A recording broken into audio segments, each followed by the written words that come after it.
सरकारको निर्णय कुलमान घिसिङलाई नेपाल विद्युत प्राधिकरणको कार्यकारी प्रमुखबाट हटाउने। दर्शकवृन्द, नेपालको ऊर्जा सेक्टरमा क्रान्ति ल्याएका, दैनिक 18 घण्टा लोड सेडिङ वा आधारमा व्यतीत गरिरहेका 3 करोड नेपाली जनतालाई लोड सेडिङ मुक्त गरी 24 घण्टा उज्यालो प्रदान गर्न सफल, अरबौं घाटामा रहेको संस्थानलाई घाटा पूर्ति गरी छोटो समयमै नाफामूलक संस्था बनाउन सफल नेपाल विद्युत प्राधिकरणका कार्यकारी प्रमुख कुलमान घिसिङलाई कार्यकारी पदबाट सरकारले हटाउने निर्णय गरेको खबरले यति बेला सनसनी मचिएको छ।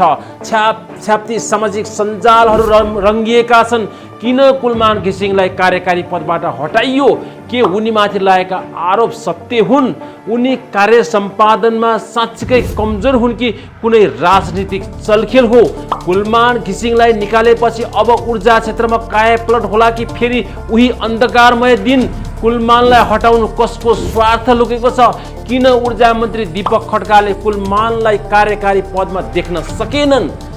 यस्तै हजारौं प्रश्न सबैका मानस पटलमा यति बेला रुमलिरहेका छन्।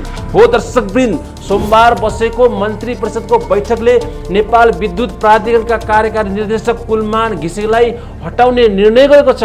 ऊर्जा मन्त्रालयका सचिव सुरेश आचार्य मार्फत कुलमानलाई 72 घण्टे स्पष्टीकरण सोधिएको थियो। उनीलाई भारतसँग महँगो दरमा बिजुली खरिद। सरकारले आरोप लगाएको छ कि कुलमानले भारतबाट बिजुली महँगो मूल्यमा खरिद गर्ने सम्झौता गरे, जसले नेपाललाई घाटा पुर्यायो। कार्य सम्पादनमा मूल्याङ्कन विवरण नबुझाएको सरकारको दाबी अनुसार कुलमानले आफ्नो कार्य सम्पादन मूल्याङ्कनका लागि आवश्यक कागजात समयमा पेश नगरेको, जसका कारण उनले 0 अङ्क पाएका थिए। नाफा फेक देखाएर प्रचार गरेको, प्राधिकरणले वास्तविक नाफा भन्दा बढी देखाएर गलत प्रचार गरेको आरोप लगाइएको छ। व्यक्तिगत लाभका लागि निर्णय लिएको, कुलमानले आफ्नो व्यक्तिगत स्वार्थका लागि केही निर्णयहरू गरेको भन्ने सरकारको 4 बुँदे आरोप लागेको छ। केही महिना अगाडि सरकारले कुलमानलाई स्पष्टीकरण मागेको थियो, जसमा कुलमानले सरकारलाई 7 बुँदे स्पष्टीकरण दिएका थिए। उनले आफूले कुनै पनि अनियमितता नगरेको भन्दै सबै निर्णय कानुनी रूपमा सही रहेको बताएका थिए। साथै सरकारले देखाएको आरोपहरू व्यक्तिगत पूर्वाग्रहका आधारमा लगाएको उनले उल्टै सरकारलाई आरोप लगाएका थिए। तर केही राजनीतिक विश्लेषकहरू भने कुलमानलाई हटाउने तयारी पहिल्यैबाट भित्रै गरिएको बताएका छन्। उनले आफ्नो कार्यकालमा विद्युत प्राधिकरणलाई आत्मनिर्भर बनाएका थिए, लोड सेडिङ हटाएका थिए र देशको ऊर्जा क्षेत्रमा सुधार ल्याएका थिए। तर केही समूहहरू उनलाई हटाउन चाहन्थे। कुलमान घिसिङको नेतृत्वमा नेपाल विद्युत प्राधिकरणले ऐतिहासिक सफलता हात पार्यो। लोड सेडिङ अन्त भयो, प्राधिकरण नाफामा गयो र नेपाल बिजुली निर्यात गर्न सक्षम बन्यो। तर अब कुलमान हटिसकेपछि विद्युत प्राधिकरणको भविष्य कस्तो होला? के फेरि लोड सेडिङको कालो दिन फर्किनेछ? के कुलमान हटेसँगै विद्युत प्राधिकरण फेरि सङ्कटमा जानेछ कि नयाँ नेतृत्वले अझ राम्रो परिणाम ल्याउनेछ? अब प्रश्न उठ्छ, कुलमान घिसिङलाई हटाउनु नेपालको ऊर्जा क्षेत्रका लागि फाइदाजनक कि घाटाजनक? सरकारको यो निर्णय ठिक हो कि गलत? तपाईको विचारमा कुलमानलाई अन्याय गरिएको हो? कुलमान घिसिङ हटेपछि नेपाल विद्युत प्राधिकरणको भविष्य के होला? कुलमान पछि विद्युत प्राधिकरणको चुनौतीहरू के छन्? लोड सेडिङ फर्किने डर? कुलमान घिसिङको नेतृत्वमा नेपालले लोड सेडिङ अन्त्य गरेको थियो, तर अब नयाँ नेतृत्व सक्षम नभए के फेरि बिजुली अभाव हुने हो?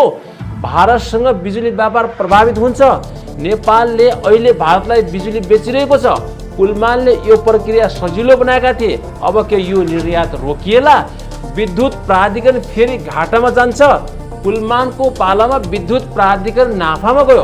अब नयाँ नेतृत्वले नाफालाई निरन्तरता दिन सक्छ कि फेरि घाटामा लैजान्छ? जलविद्युत परियोजनाहरूमा ढिलाइ हुन्छ।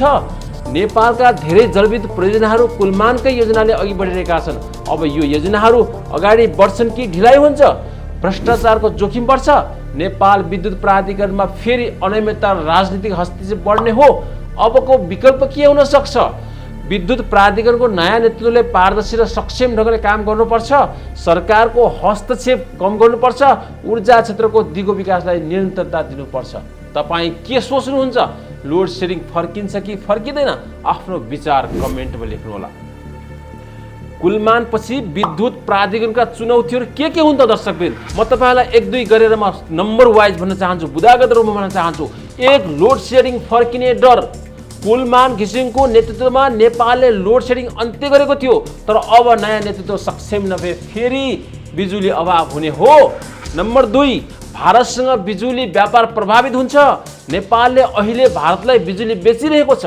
कुलमानले यो प्रक्रिया सजिलो बनाएका थिए, अब के यो निर्यात रोकिएला? नम्बर 3, विद्युत प्राधिकरण फेरि घाटामा जान्छ। कुलमानको पालामा विद्युत प्राधिकरण नाफामा गयो, अब नयाँ नेतृत्वले फेरि नाफालाई नेतृत्व दिन सक्छ कि फेरि घाटामा लैजान्छ? नम्बर 4, जलविद्युत परियोजनाहरूमा ढिलाइ हुन्छ। नेपालका धेरै जलविद्युत परियोजनाहरू कुलमानकै योजनाले अघि बढिरहेका छन्, अब ती योजनाहरू अगाडि बढ्छन् कि ढिलाइ हुन्छ? नम्बर 5, भ्रष्टाचारको जोखिम बढ्छ। नेपाल विद्युत प्राधिकरणमा फेरि अनियमितता र राजनीतिक हस्तक्षेप बढ्ने हो। अबको विकल्प के हुन सक्छ दर्शकवृन्द? विद्युत प्राधिकरणको नयाँ नेतृत्वले पारदर्शी र सक्षम ढङ्गले काम गर्नुपर्छ। सरकारको हस्तक्षेप कम गर्नुपर्छ। ऊर्जा क्षेत्रको दिगो विकासलाई निरन्तरता दिन जरुरी छ। तपाईँ के सोचिरहनु भएको छ? लोड सेडिङ फर्किन्छ कि फर्किँदैन?